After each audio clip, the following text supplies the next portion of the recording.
All right, thank you for making time, Secretary Kerry. Happy to be with you, thank you. Let's start on an issue that took up a lot of time with the previous government, dare I say the words Keystone, Sure. Something that your department rejected, had lots of problems with. And you described oil in Canada as dirty oil. Do you think that Canada should continue to exploit the oil sands and try and sell that oil? Is it worth it at this stage, given what we're trying to do with climate change? Well, notwithstanding what we're trying to do with climate change, which is critical, even more critical. I think just yesterday it was announced this winter is the warmest recorded winter in history. I mean, we keep hearing this. Every month is warmer than the last month. Every winter is warmer than the last winter. So people need to heed the warning signs. And the reality is we will be pumping oil and gas for some years to come, but all of us, every country, needs to move as rapidly as feasible, economically and otherwise, technologically, to a low carbon footprint, low carbon energy sourcing. And so President Obama has been very, very clear about America's priority with a climate action plan to try to move in that direction. Canada, likewise, I know, is trying to do its part. So Canada has to make its own decisions as to what the mix is going to be, but all of us have a responsibility to move towards alternative, renewable, low carbon footprint, and literally save the planet from this devastating track that we're on. I know Keystone is over, but do you see a place in the future where there is a new north-south pipeline? Well, every pipeline we have said, or any judgments about a sourcing of fuel will be done on its individual merits. Each one will be measured accordingly. But generically, I would just say that President Obama and I and all of our team agree that we have a huge responsibility as one of the major emissions emitting countries of the world. We must do everything possible to move off of the high carbon sources. And so we're doing that. We're doing that in many different ways, in many different sectors, not just choosing one sector to bear all the impact. So a pipeline may not be worth it, really. Well, that's, again, it's going to be on an individual basis. We have some 300 pipelines. It's not as if we're pipelineless. And we are now exporting, LNG, which nobody would have imagined a few years ago. So things change. Technologies particularly help to change things. And we need to push the technology curve. President Obama engaged in Paris with Prime Minister Modi and others in the mission innovation, which is trying to significantly increase our commitment to research and development so we can push those new technologies. And who knows, maybe someone is going to come up with an absolute clean burn on coal or an absolute clean burn on oil. So I don't think you can say never to anything, but you need to do it in accordance with what the science and best practices are telling us is appropriate. Let me move on to the fight against ISIS, something that you're obviously deeply involved with. We have changed our role in that fight, and we are looking for, not only on the training capacity, but this government as well is looking for a way to do more diplomatically.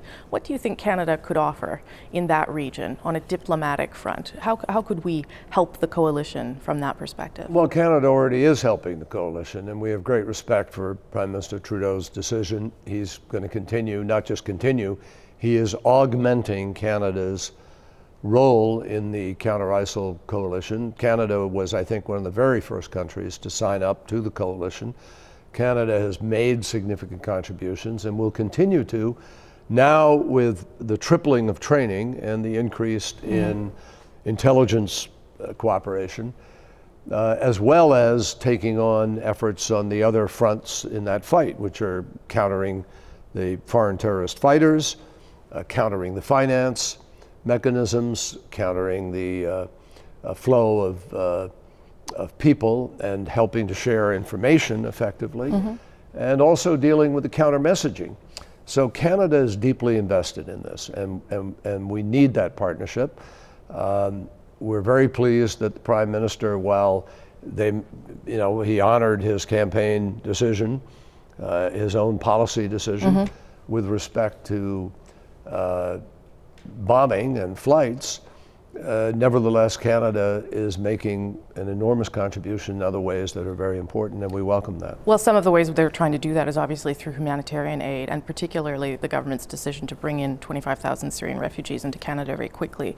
There was concern in this country about that, given the speed we were doing that at, and the security concerns around that. Did you have worries that we were perhaps taking too ambitious a goal and that the security might not go as you had hoped? Did you play any role in that? I think it's fair to say that all of the agencies concerned with providing for the security of the country and screening people wanted to make sure that the push to do 25,000 people wasn't going to compromise anything. I think people feel confident that they worked out ways to guarantee. I mean, the fact is that refugees coming in, not just Canada, but coming into the United States, go through an absolutely exhaustive background check, much more profound than normal travelers. And I think people feel quite confident that the cooperation level between Canada and the United States is what it is targeted to be. And obviously everybody hopes that that's going to be adequate to do the job. But I applaud Canada's humanitarian gesture. I think it's a very significant one. The United States is committed to take in about 10,000, I think, or so. And we're trying to move to do that effectively. And we'll take in more if we can as we go forward and gain confidence in the process that's being applied to the security needs. On Russia, this government as well has indicated a willingness to re-engage with Russia. And as someone that spends a lot of time talking to Russia, do you have any sort of advice to give them around how you do that without, without too much cynicism around how they operate? If you don't mind, Rosemary, I think if I do have advice, it's advice I'd rather give Stéphane Dion or the Prime Minister on a personal level, at least first. But I think, Canada knows what it's doing. We have great cooperation between us, and I'm confident that going forward, we're going to work very effectively at this. Is it useful to re-engage with Russia? Is that a useful dialogue to leave open? We believe it's important, but every country, again, has to make its own decision about its own security needs and its own policies. That said, President Obama believes, and I believe, that engagement is important. You don't lose anything by asking the right questions, having the right conversation, and exploring what the possibilities may be. And as long as you're not saying yes to something that you didn't intend to say yes to or don't want to say yes to, no harm done. It seems to me that it's important to explore some of those possibilities, but it shouldn't be done in a way that is an invitation to abuse or invitation to a sense of impunity. And I'm confident that the Prime Minister will deliver an appropriate message in whatever engagement takes place. But I do think Russia needs to know there are a set of choices that they need to make, that Russia needs to make. And if they make the right choices, there are a set of benefits that can accrue, and if they don't, there are a set of deficits that will follow. I think you just gave advice there, if I'm not mistaken. I don't think so. I don't think so. I think I just explained our policy. Good. Last question. You are at the end of this administration. We have a new government coming in, and there's many things where you align. Is there anything where you would like to see Canada sort of pick up the baton on work that you have started or that President Obama has started? Where would we be useful in sort of pushing things down the road as you? Well, I think we are very like-minded on so many things that there'll be almost an automaticity to Canada continuing initiatives. I think that President Obama and Prime Minister Trudeau have an enormous amount in common, and I'm confident the visit here is going to be really excellent. I have no doubt about it.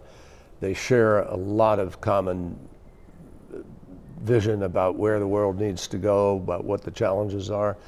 So I don't think we need to be giving advice or encouraging. I have great confidence that Canada is going to lead, is going to be a significant contributor to the ongoing security challenges that we face on the world as a community of nations.